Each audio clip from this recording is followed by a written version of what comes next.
Hello students, now we have to start the chapter that is nationalism in India. Okay, तो nationalism in India में हम पढ़ रहे हैं about non-cooperation movement which was launched in January 1921 और हमने देख भी लिया था कि किस तरह से अलग अलग एरियाज में इस नॉन कॉपरेशन मूवमेंट की शुरुआत हुई और आज हम स्टडी करेंगे कि किस तरीके से इस नॉन कॉपरेशन को अलग अलग जगह समझा गया अलग अलग तरीकों से। ठीक है, कहीं पर लॉन्च हुआ बट सक्सेसफुल नहीं हो पाया, फेल हो गया। ठीक है, तो आज हम नॉन कॉपरेशन मूवमेंट के बारे में पता करेंगे। किसके कहां पर हुआ सबसे पहले लॉन्च्ड इन द टाउन। ठीक है, द मूवमेंट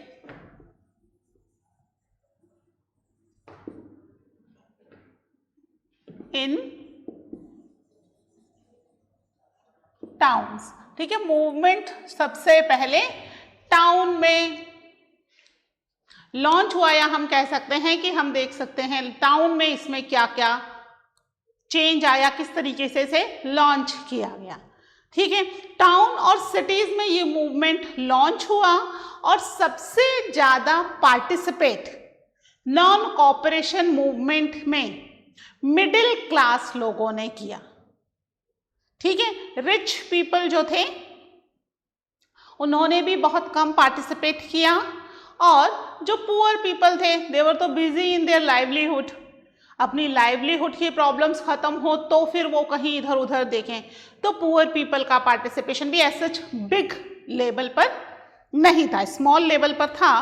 बिग लेवल पर सिटी और टाउन के अंदर तो मिडिल क्लास लोगों का ही पार्टिसिपेशन हमें देखने के लिए मिलता है। ठीक है, in town and cities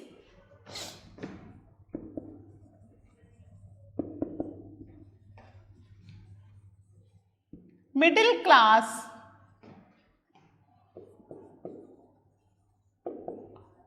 participated in this movement। ठीक है, इस मूवमेंट को मिडिल क्लास लोगों का पार्टिसिपेशन ज्यादा है। ठीक है, किस तरीके से पार्टिसिपेशन करेंगे मिडिल क्लास लोग?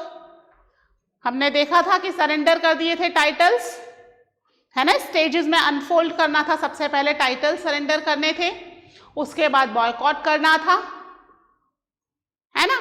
तो सरेंडर्स हो गए टाइटल्स। तो टाइटल्स तो सरेंडर कौन करेगा? जो ग्रेट पर्सनालिटीज थी, इंपॉर्टेंट पर्सनालिटीज, उन्हीं को ही तो टाइटल मिले थे, हर व्यक्ति को तो टाइटल बांटे नहीं गए थे। तो टाइटल के सरेंडर के अलावा यहाँ पर जो मिडिल क्लास हैं इन्होंने लार्ज स्केल में गवर्नमेंट इंस्टीट्यूशन का बॉयकॉट करना शुरू कर दिया। ठीक है, यहां पर जो स्टूडेंट्स हैं, ठीक है, स्टूडेंट्स ने क्या किया? यहां पर left government controlled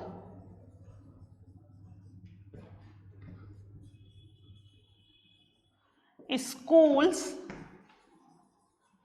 and colleges. ठीक है, जहां जहां पर भी गवर्नमेंट के कंट्रोल किए हुए, गवर्नमेंट कौन सी है? ब्रिटिश गवर्नमेंट, है ना। आप कंफ्यूज मत हो ना कि गवर्नमेंट इंडियन गवर्नमेंट नहीं है अभी यहाँ पे। कौन सी गवर्नमेंट है यहाँ पर? ब्रिटिश गवर्नमेंट है। तो ब्रिटिश गवर्नमेंट के कंट्रोल किए हुए स्कूल और कॉलेजेस को उन्होंने छोड़ दिया।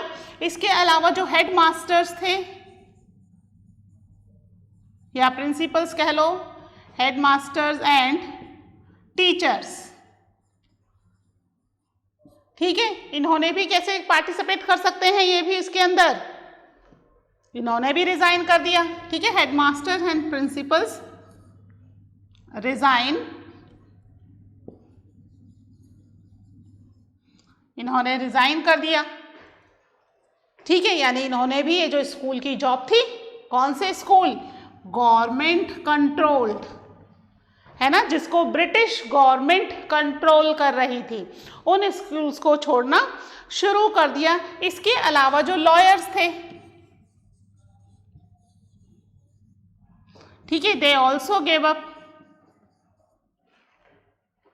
क्या गिव अप कर दिया उन्होंने? कोर्ट में प्रैक्टिस जाना। ठीक है, कोर्ट्स को छोड़ दिया उन्होंने, अब वो कोर्ट में प्रैक्टिस के लिए नहीं जाएंगे। Give up their legal practice, court की जगह लिख लेते हैं यहाँ पर, give up their legal practice.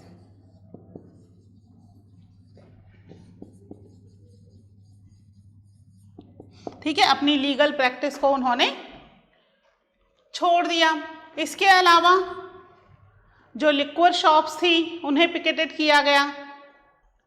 ठीक है, इसके अलावा हमने देखा था काउंसिल इलेक्शंस होने वाले थे, तो कांग्रेस ने यहाँ पर काउंसिल इलेक्शन में पार्टिसिपेट करने के लिए मना कर दिया। लेकिन जैसा कि आपको मैंने बताया, कांग्रेस एक बड़ी पार्टी थी, but that was not the only one party, और भी कई सारी छोटी छोटी पार्टीज कंट्री में थी।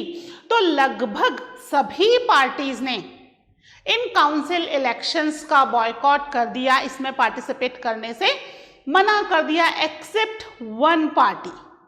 मद्रास के अंदर एक पार्टी थी, that was the justice party, जिसने इन इलेक्शन का बॉयकॉट नहीं किया, उन्होंने नॉन कॉपरेशन मूवमेंट में पार्टिसिपेट नहीं किया। ठीक है, तो क्या हुआ यहां पर?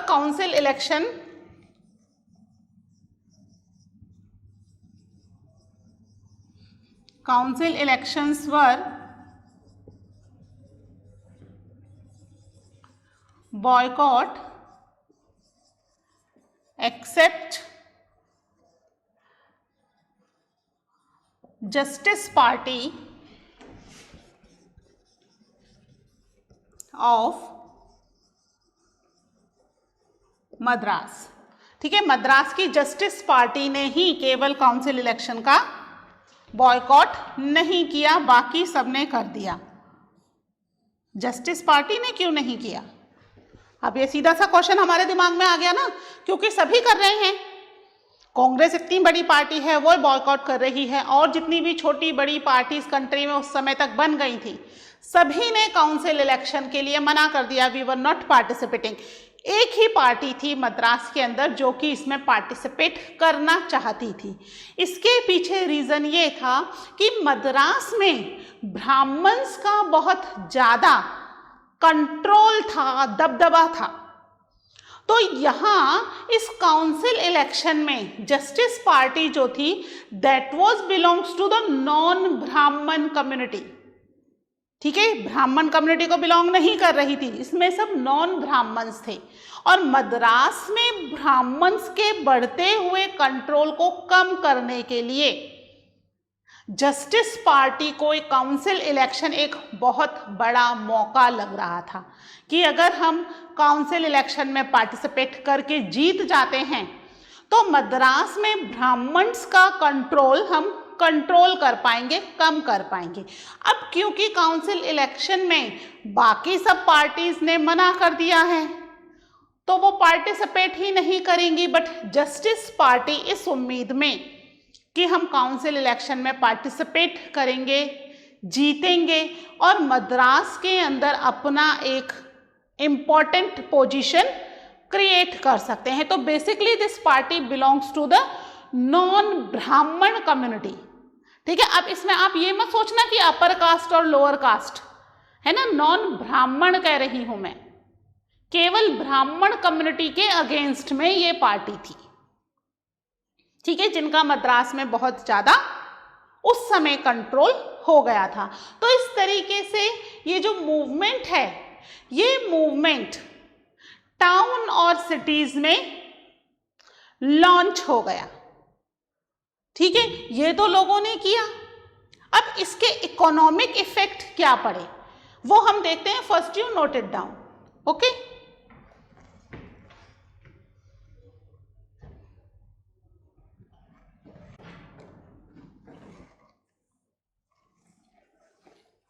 जॉब छोड़ने से तो लोगों का नुकसान हुआ है ना।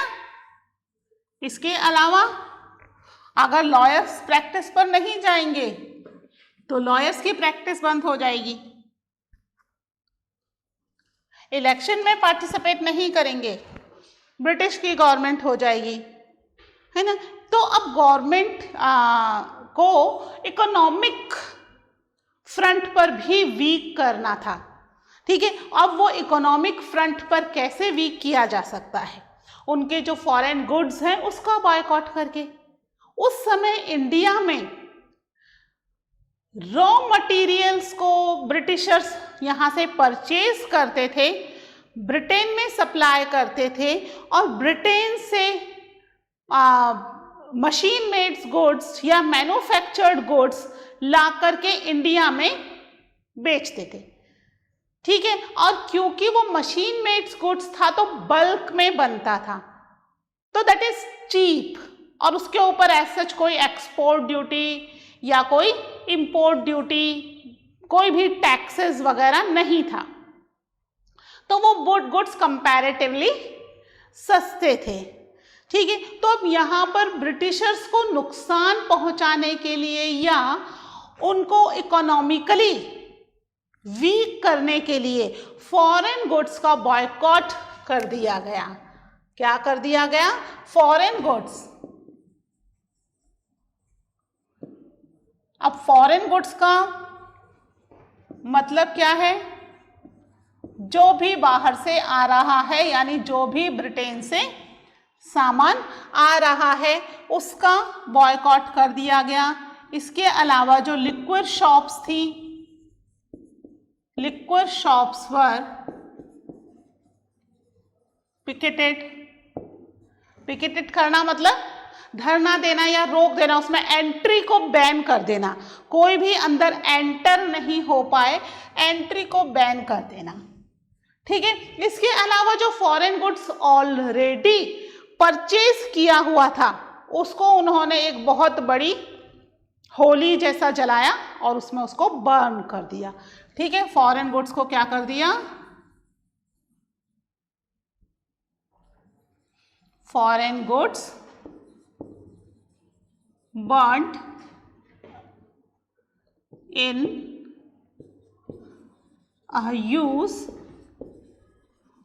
bonfire, ठीक है। अच्छी खासी होली जला दी और उसके अंदर इन फॉरेन गुड्स को बर्न कर दिया गया, ठीक है। इससे क्या हुआ? क्योंकि अब फॉरेन गुड्स का बॉयकॉट हो गया है, बाहर से कोई भी फॉरेन गुड्स नहीं परचेज किया जा रहा है, तो क्या होगा? जो इंपोर्ट था ब्रिटेन से, मैनचेस्टर मेड गुड्स, या कह सकते हैं हम वहां पे जो भी ब्रिटेन से बना हुआ सामान आ रहा था, वो इंडिया में उसकी परचेज कम हो गई, ठीक है। लोगों ने उसको परचेज करना लगभग बंद कर दिया। तो जो इकोनॉमी थी मोर देन 100 करोड़ की, है ना, 100 करोड़ से भी ज्यादा का सामान बाहर से इंडिया आ रहा था, वो 50% तक डाउन हो गया,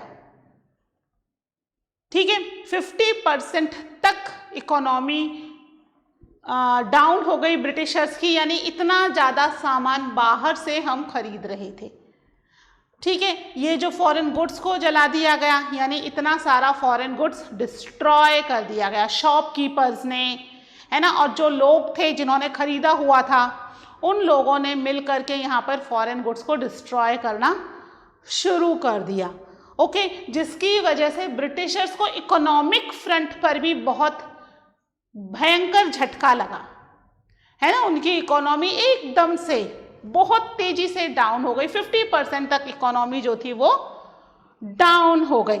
साथ में क्या हुआ कि अब क्योंकि ये लोग इंडिया का बना हुआ सामान ही लेंगे, तो अब जो इंडियन इंडस्ट्रीज और फैक्ट्रीज हैं, अचानक से उस सामान की डिमांड बढ़ने से उनका प्रोडक्शन बहुत तेजी से बढ़ गया, ठीक है। क्या हुआ? प्रोडक्शन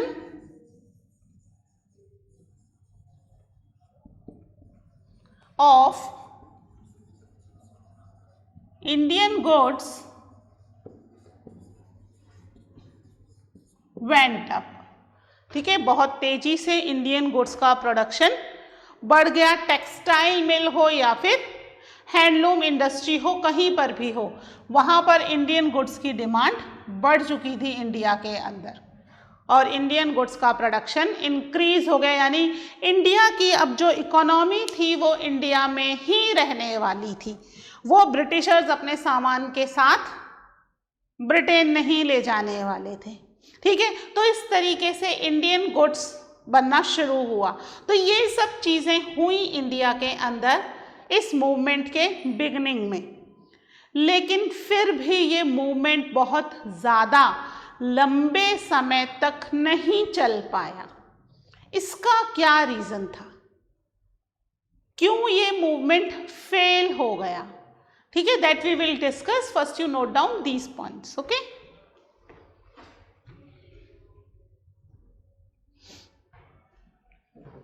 ठीक है, तो अब ये जो था ये इकोनॉमिक फ्रंट पर ब्रिटिशर्स को कमज़ोर करने की कोशिश की जा रही थी, लेकिन इसी के साथ ये मूवमेंट बहुत लंबे समय तक नहीं चल पाया। इसका क्या रीज़न था? इसका बेसिकली मेन रीज़न ये था कि जो इंस्टीट्यूशन बंद कर दिए गए, जैसे कि कोर्ट में प्रैक्टिस करना बंद कर दिया लॉयर्स ने, स्टूडेंट्स, टीचर्स, उन्होंने स्कूल अटेंड करने बंद कर दिए, तो ये चीज़ें बंद हो गई।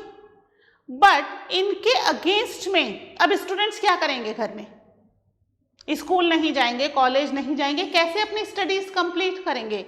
तो इसके अगेंस्ट में कोई भी दूसरा अल्टरनेटिव इंस्टीट्यूशंस नहीं था। यानी कि स्टूडेंट्स कब तक घर में बैठे रहेंगे? या तो पढ़ाई बीच में छूट जाएगी, है ना, और पढ़ाई बीच में छूट गई तो उनका कैरियर खुद का खराब। तो फिर हार करके स्टूडेंट्स को, क्योंकि कोई और अल्टरनेटिव इंस्टीट्यूशन नहीं था, तो फिर वापस से वही इंस्टीट्यूशन ज्वाइन करना पड़ा। दूसरा रीज़न, इंडिया के अंदर पुअर पॉपुलेशन ज़्यादा थी, मिडिल क्लास और रिच पॉपुलेशन बहुत ही कम थी, और जो खादी है या हैंडलूम गुड्स बन रहा था वो गुड्स बहुत एक्सपेंसिव था comparative to the machine mades goods जो मैनचेस्टर से बन करके आ रहा था। उस गुड्स को अगर वो यूज करते हैं, मैनचेस्टर से आने वाले गुड्स को, तो that was very cheap. Machine से बल्क में कपड़ा निकल रहा था, बेशक क्वालिटी वाइज इतना अच्छा नहीं था, बट एटलीस्ट नीड्स पूरी हो रही थी लोगों की।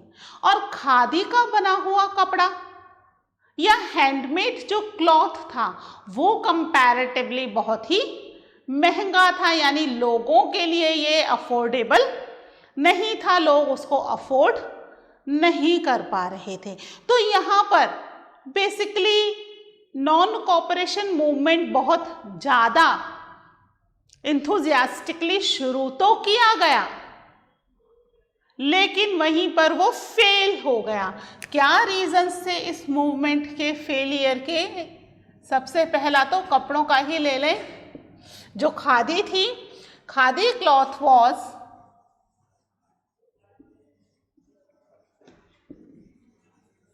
More expensive than machine made cloth and poor people could not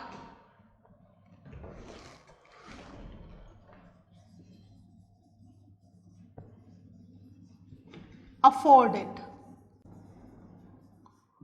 है ना, इसको अफोर्ड नहीं कर पा रहे थे just because of the expensive, महंगी थी। ठीक है, सेकेंडली इसमें क्या हुआ, स्टूडेंट्स और टीचर्स, यहां पर कोई दूसरा अल्टरनेटिव इंस्टीट्यूशन नहीं था। देयर वॉज नो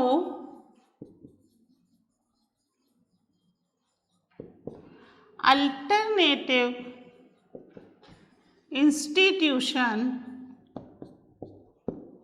ठीक है, कोई भी अल्टरनेटिव इंस्टीट्यूशन नहीं था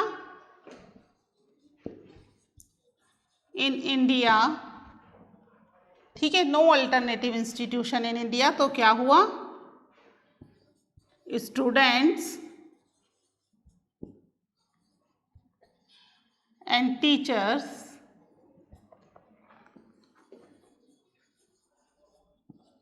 joined the schools and college। ठीक है, वहीं पर ही लॉयर्स जो हैं वो भी कोर्ट वापस चले गए। क्या करेंगे, है ना, लॉयर्स जॉइंट बैक कोर्ट्स। ठीक है, कोर्ट्स को उन्होंने वापस से ज्वाइन कर लिया, क्योंकि उनके पास कोई भी अल्टरनेटिव, नो अल्टरनेटिव इंस्टीट्यूशन, कोई भी अल्टरनेटिव इंस्टीट्यूशन नहीं था। तो अब मजबूरी हो गई। तो ये कुछ रीजंस थे, that's why that non cooperation movement was launched, but it was not successful नहीं हो पाया और फेल हो गया। These were the reasons of the failure. क्या हमने देखा इसके अंदर, मूवमेंट इन द टाउन में सबसे पहले टाउन और सिटीज में कहाँ शुरू हुआ ये, most of the people those who were the middle class they were participated, educated Indians, poor Indians और रिच इंडियंस, इन्होंने इसमें पार्टिसिपेट ही नहीं किया, है ना। पुअर इंडियंस तो बिकॉज ऑफ देयर लाइवलीहुड, है ना, एजुकेटेड एंड रिच इंडियन उन्हें लगता था कोई फायदा नहीं है, एंड ब्रिटिश रूल को दे थिंक कि that is better than the Indian rule, तो चलने दो। तो वो इसमें पार्टिसिपेट नहीं कर पाए। सेकेंडली, इकोनॉमिक फ्रंट पर भी कोशिश की गई गुड्स के साथ कि भाई उनका गुड्स को नहीं खरीदा जाए, उसको बॉयकॉट कर दिया जाए, और इंस्टीट्यूशंस जितने भी थे वो सब बंद करा दिए जाएं, है ना, सब लोग अपनी जॉब छोड़ दें, जितनी भी गवर्नमेंट जॉब थी। ठीक है, गवर्नमेंट इंस्टीट्यूशन वापस से इन्होंने ज्वाइन किया, तो जितनी भी गवर्नमेंट जॉब्स थी सबको छोड़ दें। लेकिन छोड़ करके करें क्या, है ना, because in India there is no alternative institution. उसके अल्टरनेट में कोई भी इंस्टीट्यूशन इंडिया में नहीं था, यानी कि ये कॉपरेशन तो शुरू हुआ, बट इसके लिए पहले से कोई प्रिपरेशन नहीं की गई। अगर प्रिपरेशन की जाती, अल्टरनेटिव इंस्टीट्यूशंस होते बच्चों के लिए, लॉयर्स के लिए, तो वो वापस से इन्हें ज्वाइन नहीं करते। फिर खादी क्लॉथ, कपड़ा सबसे बड़ा एक इम्पॉर्टेंट फैक्टर था यहाँ पे। दूसरे प्रोडक्ट तो चलो ठीक है, थोड़ा बहुत फर्क होगा, लेकिन क्लॉथ में बहुत ज़्यादा वेरिएशन था। खादी बहुत ज़्यादा एक्सपेंसिव थी comparative to the machine mades goods. तो यहाँ पर जो पुअर पीपल हैं, they can not afford it, and finally they have to start the purchasing machine mades goods. यही रीजंस था कि बाद में गांधी जी ने चरखे को सेल्फ रिलायंस का एक सिंबल बना दिया। ठीक है, चरखे को सेल्फ रिलायंस का सिंबल क्यों बनाया, क्योंकि चरखे के थ्रू हर कोई अपने यूज जितना कपड़ा खुद ही प्रोड्यूस करे। एक्सपेंसिव है ना, खरीद नहीं सकते तो फिर ब्रिटिशर्स का बना कपड़ा लेना पड़ेगा, क्योंकि यहाँ की जितनी भी इंडस्ट्रीज थी, textile industries were very limited in India. बहुत ज़्यादा इंडस्ट्रीज नहीं थी, बहुत कम थी नंबर्स में, तो वो इतना कपड़ा प्रोड्यूस नहीं कर पा रही थी कि सभी इंडियंस की ज़रूरतों को पूरा कर सकें। तो यहाँ पर गांधी जी ने चरखे को सेल्फ रिलायंस का सिंबल बना दिया कि भाई आप चरखा हर व्यक्ति चलाओ और अपने ज़रूरत जितना कपड़ा आप खुद से प्रोड्यूस करो। अगर आप नहीं प्रोड्यूस कर सकते हो तो आप इंडिया के लिए कुछ नहीं कर सकते हो। तो everyone has start using the charkha and preparing their own cloth by their own. ठीक है, तो इसीलिए ये चीज़ें की गई थी। तो यहाँ पर नॉन कॉपरेशन मूवमेंट जो था टाउन और सिटीज की बात कर रहे हैं, है ना। टाउन और सिटीज में लॉन्च हुआ, गवर्नमेंट को उससे बहुत नुकसान भी हुआ, है ना। इकोनॉमिक फ्रंट पे बहुत लंबा डिफरेंस देखने को मिला, उन्हें लगभग 50% तक उनकी इकोनॉमी को इसने डाउन कर दिया, लेकिन फाइनली वापस उन्हें ये सारे इंस्टीट्यूशंस कह सकते हैं या ये जो जॉब्स हैं, ये सारी जॉब्स वापस से ज्वाइन करनी पड़ी। ठीक है, this is about the movement in the town.